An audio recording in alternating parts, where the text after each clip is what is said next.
जय जगन्नाथ पिला माने आज पुणी एक गोटे जॉब रिलेटेड अपडेट नहीं आसी तो आपनकर जो एक्साइज कनेस्टेबल आपनकर एक्साइज जो कनेस्टेबल आसवाक अच्छी 669 किसी दिन आगे पेपर में आपनकर नोटिस आसीला आपण माने समस्त देखिथिबे हमर टेलीग्राम चैनल से पेपर मध्ये मु दे दीची तो तार रिलेटेड आज वीडियो डिस्कस करबा तार सिलेक्शन प्रोसेस केमिति हेबो क्वालिफिकेशन कोन तन फिजिकल एफिशिएंसी टेस्ट कोन रहइबो तो जदि आज वीडियोटी आपनको हेल्पफुल लागिवो वीडियो को लाइक कर देबे आ चैनल को सब्सक्राइब करा पय जमा भी भूलिबेनी एवं संग मानक सहित शेयर मध्ये कर देबे तो चलंतु आज वीडियोटी स्टार्ट करबा आ हमर टेलीग्राम चैनल अछि एम्प्लॉयमेंट ओडिसा वीडियो रो डिस्क्रिप्शन रे मु दे देछि ताको जॉइन कर दो सेथिरे ई सब पीडीएफ आपण माने पाई परिबे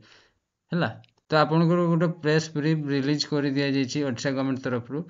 सब्जेक्ट कौन अच्छे देख पार्थे approval of Odisha lower excise service method of requirement and condition of service excise constable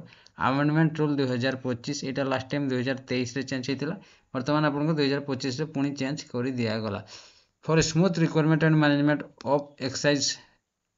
constable state government have been pleased to convert the cadre of excise constable from division cadre to district cadre कर दिया गला पुणी division cadre थिला आगु आपन को या को डिस्ट्रिक्ट कैडर कर दिया गला तो इटा नुआ रूल 2023 को चेंज करके 2025 करा गला तो छाड़ो या को छाड़ो तो हमरो मोस्ट इंपोर्टेंट रहला क्वालिफिकेशन सिलेक्शन प्रोसेस कोन कोन रहबो त डिवीजन ता चेंज हेची हला इटा लेटेस्ट अपडेट आछि माने आपन जानि कि चलंतु बहुत जल्दी आपन को कनेस्टेबल एक्साइज कनेस्टेबल वैकेंसी आसीଯିव है तो तार 2023 जो होता रिअमेंडमेंट से क्वालिफिकेशन कौन physical measurement physical efficiency test selection process सब अच्छी ताकू देखा है तो ये देख पारे the Odisha gazette notification excise department 4 December ये 4 डिसेम्बर 2023 लास्ट टाइम होता पुणी 2025 रिअमेंडमेंट है तो आमर इम्पोर्टाट टॉपिक हूँ क्वालिफिकेशन क्वालिफिकेशन कौन रही आपण मान कहे तो मुझे डायरेक्ट रिक्वायरमेंट हे ए लिखाई देख पारे वे कॉम्पिटिटिव एग्जामिनेशन थ्रू तो आपणकर क्वालिफिकेशन जोटा समस्त नेसेसरी और जरूरी +2 पास करिथिबा दरकार आपण किबा +2 समतुल्य जेकोसी कोर्स करथिले याकू आवेदन करि परिबे एतिकी बुझा पड़िला क्लियर ना एई टॉपिकटा देखंतु एटा एना भी मे भी मागी पारे एई जर भी आपनकर employment exchange of the division covering the district आपन जो डिस्ट्रिक्ट रे अप्लाई करबे से डिस्ट्रिक्ट रे आपनकर एम्प्लॉयमेंट रजिस्ट्रेशन हेइथिबा निहाती दरकार नहले before the application of advertisement requirement application आपन जो पब्लिकेशन हेबो रिक्वायरमेंट ता पूर्व एडवर्टाइजमेंट बाहरबा पूर्व आपन रजिस्ट्रेशन करिथिबा दरकार बुझा पड़ला लास्ट टाइम रो थिला एटा मु जोटा कहूची आ एज लिमिट आपन देखि खुशी जिवे मिनिमम 21 वर्ष मैक्सिमम 32 वर्ष या परे आपनकर 5 ईयर रो रिलैक्सेशन मध्ये अछि एससी एसटी एवं एसई बीसी पिला मानक पई हला आ एज काउंटिंग हेबो 1 जनवरी 2025 जदि 25 रे आसी गला ताले 1/1/2025 सुधा आपनकर 21 वर्ष होइतबा दरकार बुझा पड़ला एतकी जाके क्लियर देन नेक्स्ट आपनकर फिजिकल स्टैंडर्ड टेस्ट जोटा आपनकर हाइट वेट चेस्ट जनरल आउ एससीबीसी मेन माने पिला मानक पई 168 सीएम आपनकर हाइट हेबा निहाती दरकार वेट देखबा जदी 55 केजी आउ चेस्ट अनएक्सपेंडेड 79 आउ एक्सपेंडेड 84 ए दिटार डिफरेंस सब बडे 5 थाए हला सेमती ऑन रिजर्व आउ एससीबीसी ओमेन मानक पई 158 सीएम हाइट 47.5 केजी होची वेट यांकर चेस्ट मेजर करा जाए नाही सेमती का एसटी और एसटी कैंडिडेट एसटी और एससी कैंडिडेट रो मेन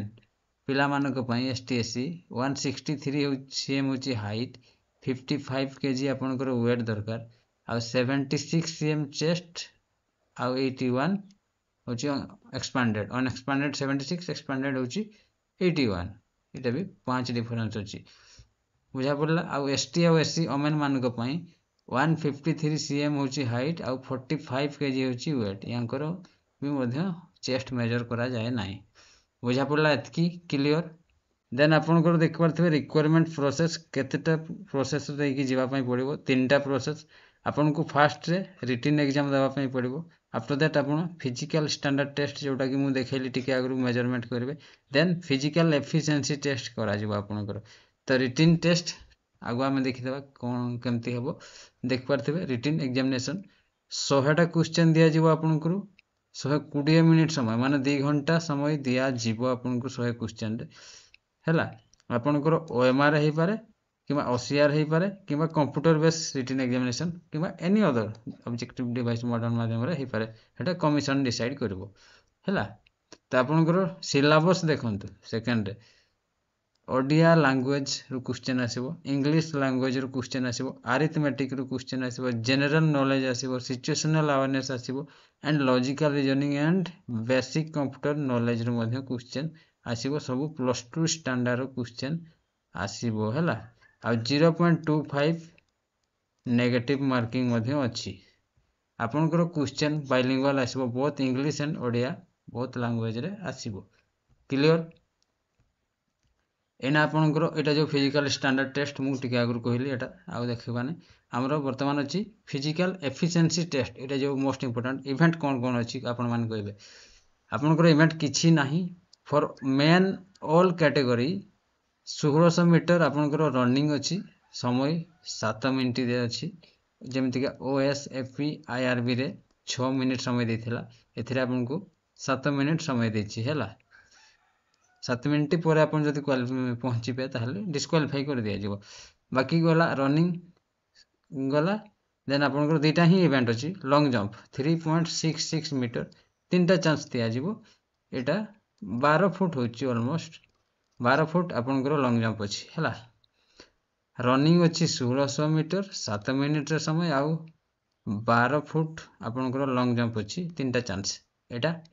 पिला मान कहले सब कैटेगरी बाकी एना ओमेन मानक आम देखा ऑल कैटेगरी सेमती का रनिंग अच्छी 1600 मीटर सेम अच्छी बाकी समय आपको टे कमे देछि ना अधिका दे देछि सॉरी 9 मिनिट मेल रे थिला 7 मिनिट एटे 2 मिनिट अधिका दे देछि देन आपनकर लॉन्ग जंप भी एटा कमे देछि 2.75 मीटर ये भी 3टा चांस फिजिकल इवेंट एतिकी ही अच्छी आपनकर आउ high jump rope climbing any other swimming किछि नाही माने बहुत इजी प्रोसेस रे आपण याकू क्वालिफाई कर जिवे मोस्ट इंपोर्टेंट आपनकर होछि रिटन टे क्वालिफाई करला माने एगुडा किछि नाही देन आपनकर मेडिकल एग्जामिनेशन हो कोन कोन हेई नथिबा दरकार देखंतु the candidate most note have Konkani bow leg flat foot varicose vein squint eye poor vision color blindness inability to flex the finger properly and any other एगुडा सब नथिले आपण मेडिकल पूरा फिट एगुडा तो प्राय न थाए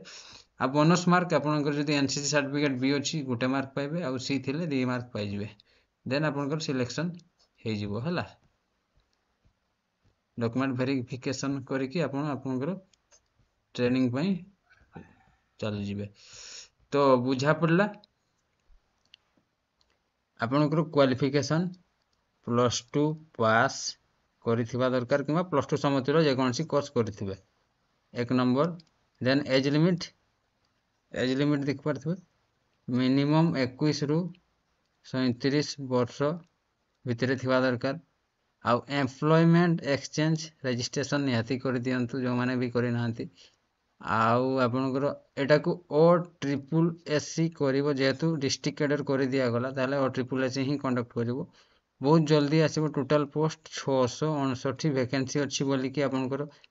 पेपर रे पब्लिश हेतिला किछि दिन आगरु तापर एटा आपनकर जो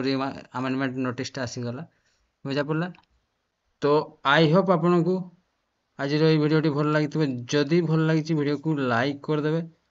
चैनल को सब्सक्राइब करा पय जमा भूलबेनी एवं संग मान सहित शेयर मध्य कर देबे आ टेलीग्राम चैनल को जॉइन करा पय जमा भूलबेनी सेथिरे आपण ए सब जो पीडीएफ गुडा आपण को देखेली गुडा सब सेथिरे अछि निजे मध्य आपण जाके गो थ्रू कर देबे तो आज पय रहउछि पुनी देखाबो नेक्स्ट वीडियो रे जय जगन्नाथ।